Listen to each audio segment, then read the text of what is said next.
Making headlines this hour to preserving the Maldives' most vital natural and environmental concerns. And the Maldives call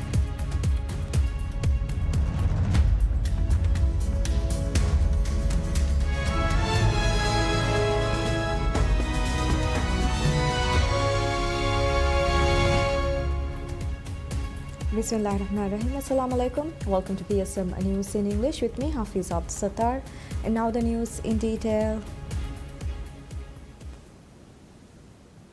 President Dr. Mohammad Muiz calls for strengthened efforts to protect biodiversity, describing it as an essential to preserving the Maldives' most vital natural assets. His remarks are delivered in observance of the International Day for Biological Diversity, reinforce the nation's commitment to environmental sustainability at a time of growing climate concerns. The annual United Nations designated observance aimed at raising global awareness of biodiversity loss carries particular resonance for the Maldives. This year's theme, Harmony with Nature and Sustainable Development, reflects the increasingly urgent need for conservation strategies that balance ecological preservation with economic resilience. In a statement shared on social media, President Muiz characterized the Maldives' natural beauty as its greatest gift, underscoring that conservation must be central to national policy in order to safeguard the country's future. Stretching across 8,900 square kilometers, the Maldives' coral reef system constitutes 5% of the world's total coral formations, making it the seventh largest reef network globally. These reefs support vast marine ecosystems, act as natural barriers against coastal erosion, and underpin industries essential to the country's economy. The Maldives' identity is inseparable from its natural splendor, with its white sandy beaches and crystalline waters cementing its status as paradise on Earth, drawing millions of visitors annually and making tourism a pillar of the national economy. The International Day for Biological Diversity commemorates the 1992 Rio Earth Summit's adoption of the Convention on Biological Diversity, or CBD, a landmark that has shaped global conservation efforts. As ecosystem remain a priority. Minister of Foreign Affairs Dr. Abdullah Khalil urges nations across the Indian Ocean region to act swiftly in strengthening maritime security and addressing worsening environmental concerns. His remarks came during the 24th ministerial meeting of the Indian Ocean Rim Association (IORA), held virtually under the theme Sustainable Indian Ocean for Future Generations. In his statement, Minister Khalil underscored the significance of protecting the Indian Ocean, a vital artery for global trade and biodiversity, and called for intensified regional collaboration to counter the escalating effects of climate change and illegal fishing, which threaten economic stability and marine ecosystems. The meeting convened representatives from 23 member states, reaffirming the organization's role in advancing cooperation across the region. IORA, established on 7 March 1997, traces its origins to Nelson Mandela's visit to India in 1995, which inspired the Indian Ocean Rim Initiative later that year. The Maldives became the organization's 22nd member state on 8 November 2019, strengthening its engagement in multilateral efforts aimed at fostering security and sustainable development.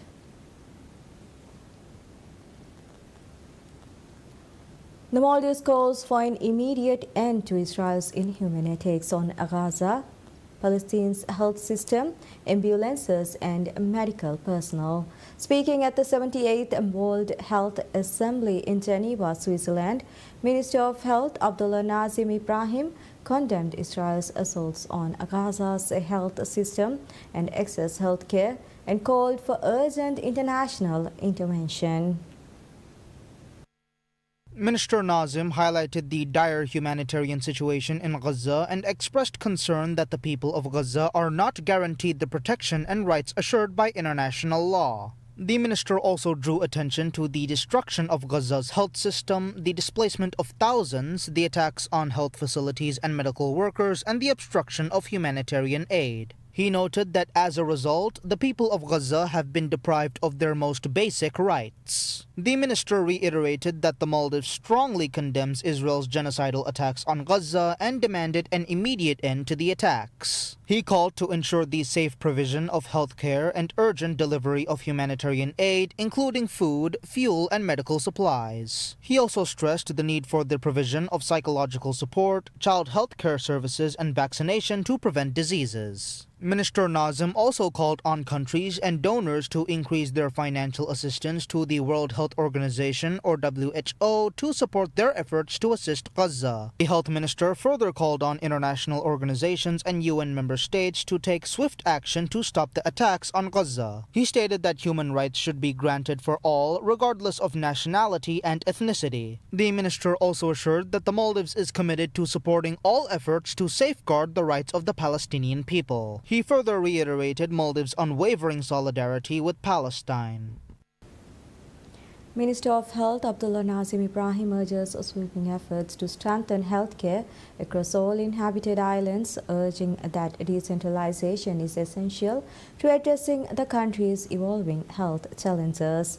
Speaking at the 78th World Health Assembly, WHA 78, Minister Nazim pointed to the increasing burden of non-communicable diseases (NCDs) and the growing health risk posed by climate change.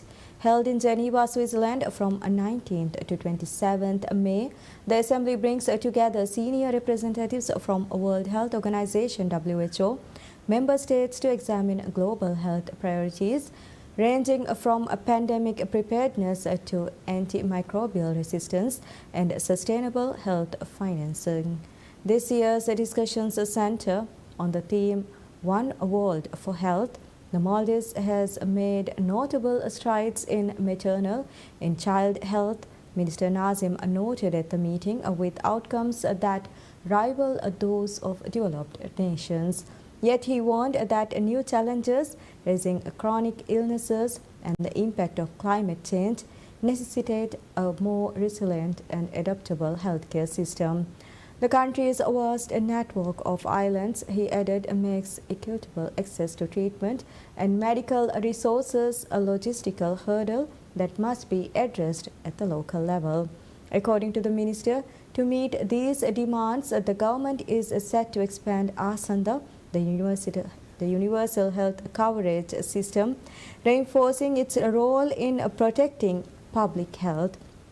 He also reaffirmed the administration's commitment to strengthening tobacco control measures, an effort designed to shield future generations from harmful exposure.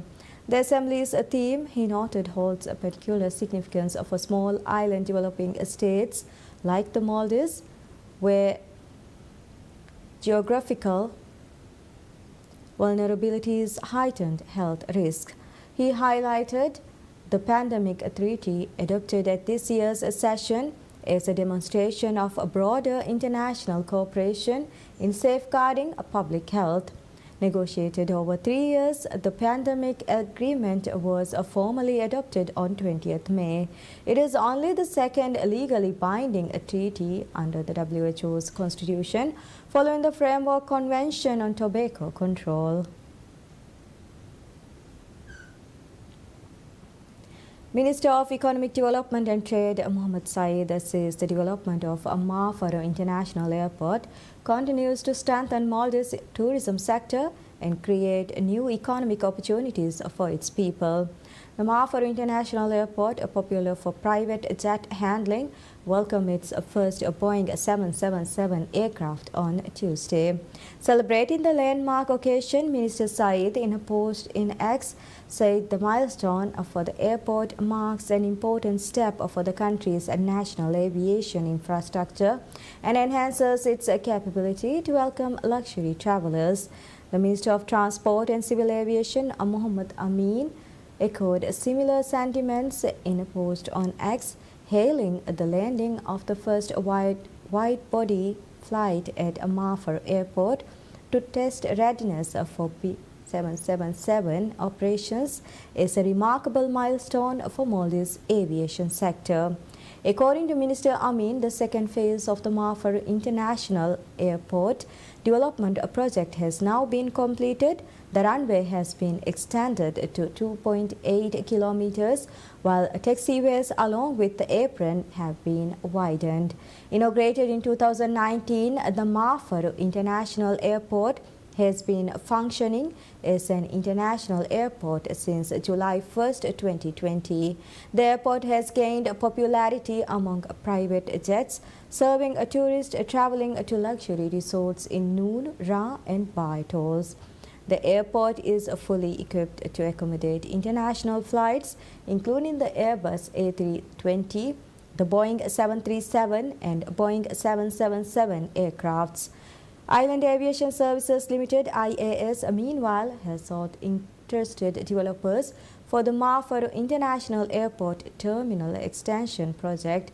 IASL plans to extend the airport terminal by 900 square meters over two-story equipment with VIP area, lounges and other facilities.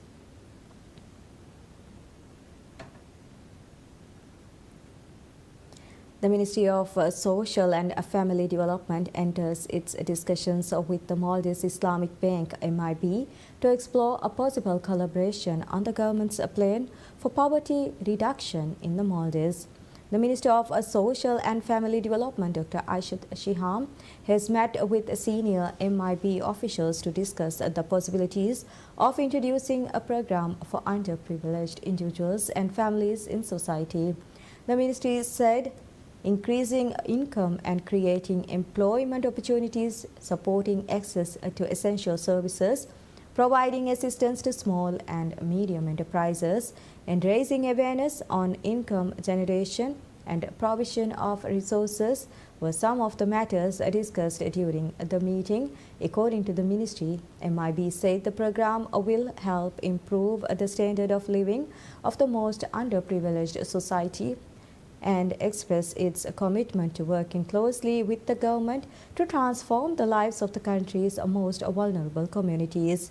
The incumbent government, since taking office in November 2023, has launched several initiatives to reduce poverty and improve the lives of the economically underprivileged members of society. The government has introduced fully funded scholarships through the Zakat Fund while offering government-funded Hajj pilgrimage opportunities for the underprivileged.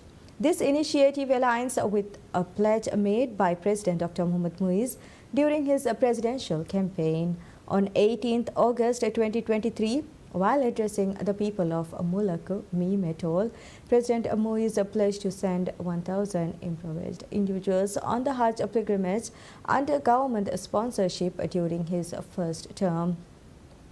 The first batch of 50 pilgrims was sent on the Hajj pilgrimage last year, while another 50 will perform the Hajj pilgrimage this year.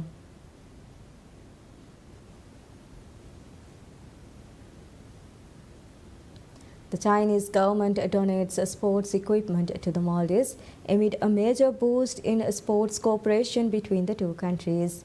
Minister of Sports, Fitness and Recreation Abdullah Rafiu, the ambassador of China to the Maldives, Kong Xianhua, attended the handover ceremony of sports equipment by the People's Government of Yunnan Province to the Maldives. The donation contained equipment for a range of sports including football, athletics and table tennis. Mr. Rafiu expressed gratitude to China for the donation of sports equipment as well as its assistance to advance Maldives' sports sector through continued contributions to training both athletes and officials along with developing sports infrastructure. He said this donation of sports equipment to the Maldives symbolizes the importance of China attaches to the development of sports in the island nation. He expressed hope that China will continue to provide assistance to the Maldives in the field of sports while reaffirming the government's commitment to collaborating with China to elevate and develop local athletes.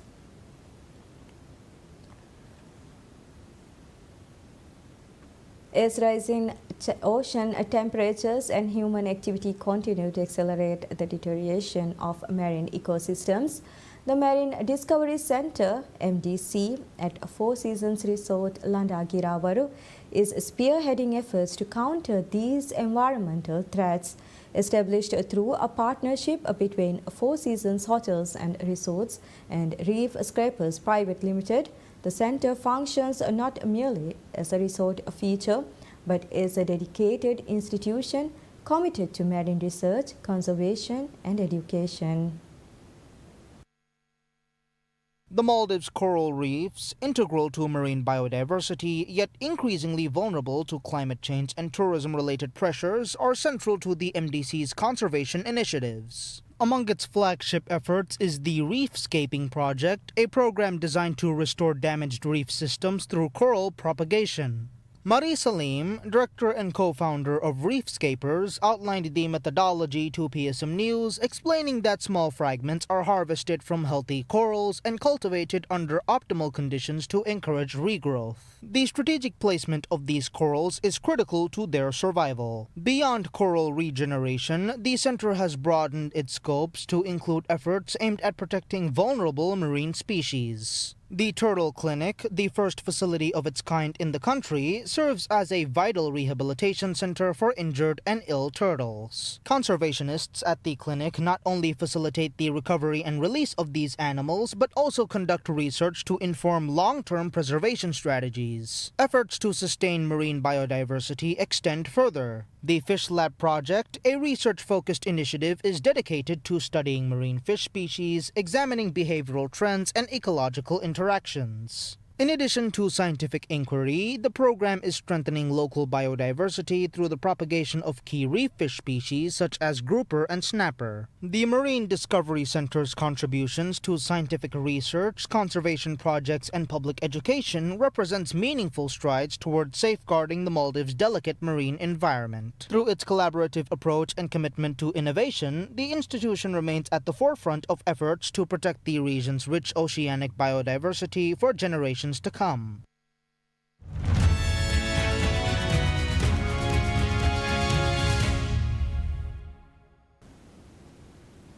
Vietnam's Prime Minister and U.S. President Donald Trump's son, Eric, holds a groundbreaking ceremony for a $1.5 billion luxury residential development with 3 18-hole golf courses outside Hanoi.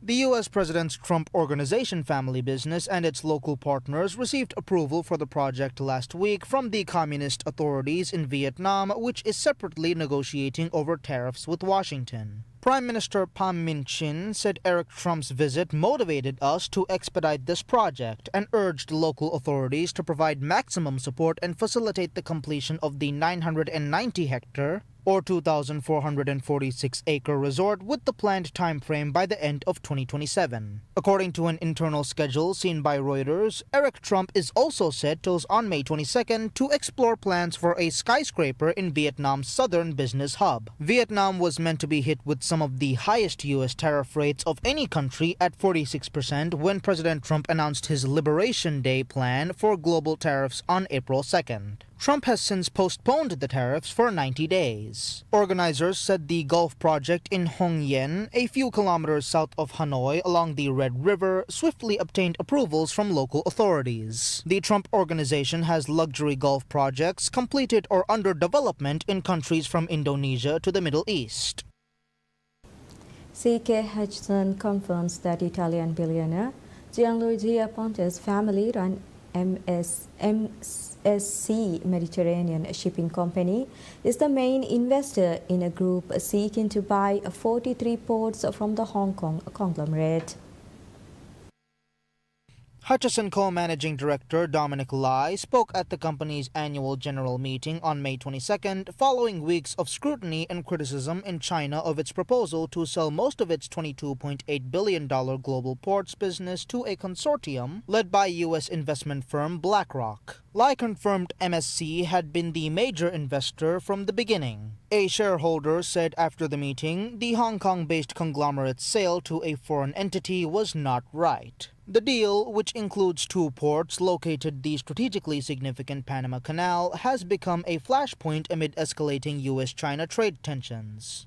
In April, China's top market regulator said it was paying close attention to CK Hutchison's planned sale and that parties to the deal should not try to avoid an antitrust review. CK Hutchison, controlled by tycoon Li Ka-shing, said this month that the deal would strictly adhere to all required compliance standards. The proposed sale has also drawn the attention of U.S. President Donald Trump, who has repeatedly expressed his desire to reduce Chinese influence around the Panama Canal and termed the deal a reclaiming of the waterway.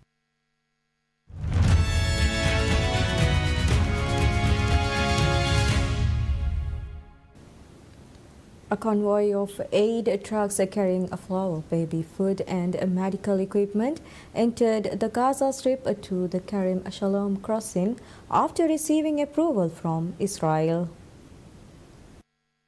This came a day after the United Nations said no humanitarian aid had yet been distributed in the Palestinian enclave after Israel lifted an 11-week blockade and began allowing limited deliveries in through the Kerem Shalom crossing. The blockade has left Gazans in an increasingly desperate struggle for survival, despite growing international and domestic pressure on Israel's government, which one opposition figure said risked turning the country into a pariah state. UN officials said security issues had prevented the aid from moving out of the logistics hub at the Kerem Shalom crossing point, but late on May 21st, there appeared some hope that supplies would move more freely. According to Palestinian health authorities, as people waited for supplies to arrive, airstrikes and tank fire killed at least 50 people across the Gaza Strip on May 21st. The Israeli military said airstrikes hit 115 targets, which it said included rocket launchers, tunnels, and unspecified military infrastructure.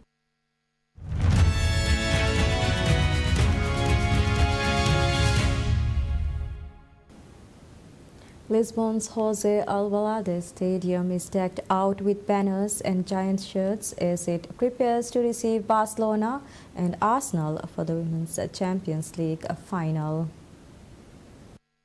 Around the Portuguese capital, banners, decorations, and a giant football appeared in anticipation of the match. Barcelona's appearance marks their 6th final in 7 years and a record-tying 5th consecutive year. The team secured their first title with a 4-0 victory over Chelsea, Arsenal's London rivals, in 2021. They followed this with wins against Wolfsburg in 2023 and Lyon in 2024. A victory on Saturday would make Barcelona the second club after Lyon to lift the trophy for 3 consecutive years. Meanwhile, Arsenal's journey to the final comes after a 15-year wait since their 2006 to 2007 UEFA Women's Cup triumph. Arsenal secured their spot in the final after overcoming a 2-1 first-leg deficit with a 4-1 away victory over French side Olympique Lyonnais, winning a 5-3 on aggregate. Barcelona booked their place in the final after a decisive 4-1 victory over English champions Chelsea in their Women's Champions League semi-final second leg in London, winning 8-2 on aggregate.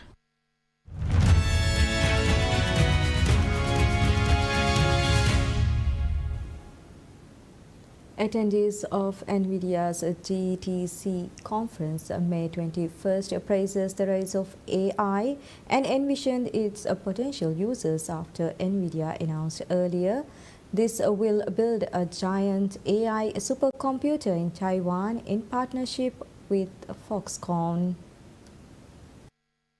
Held on the sidelines of the 4-day-long Computex Tech Show from May 20th to May 23rd, NVIDIA is using its annual conference to release major announcements and showcase its latest products like a desktop version of its AI chips called DGX Spark, targeting AI researchers. NVIDIA said on May 19th it plans to sell a technology to others that will tie chips together in order to speed up the chip-to-chip communication needed to build and deploy artificial intelligence tools. Attendees of the GTC conference see the evolution of AI as the next step to finding new ways to solve problems in traditional industries. Going forward, what we'll see is AI as its own workload. Whatever data customers want to act upon, that they want to, aggregate and synthesize into a new form to help them solve new problems. Think about pharmaceutical or city planning. All of these areas will be using traditional data sets in new ways, and AI will be the tool to do that. The Computex Tech Show opened in the capital Taipei on May 20th, bringing together thousands of global participants with advanced AI technology and robotic systems on display. But we know that there's many exciting things going on with AI. People are pushing the boundaries of AI, using it for medical drug discovery, using it to help us create content, to write, and to create and to visualize. And the future's wide open. Wherever people take it. Computex, expected to have 1,400 exhibitors, will be the first major gathering of computer and chip executives in Asia since U.S. President Donald Trump threatened to impose tariffs to push companies to increase production in the United States. And that's all we have for this hour. Thank you for watching. Wish you all a very pleasant time ahead.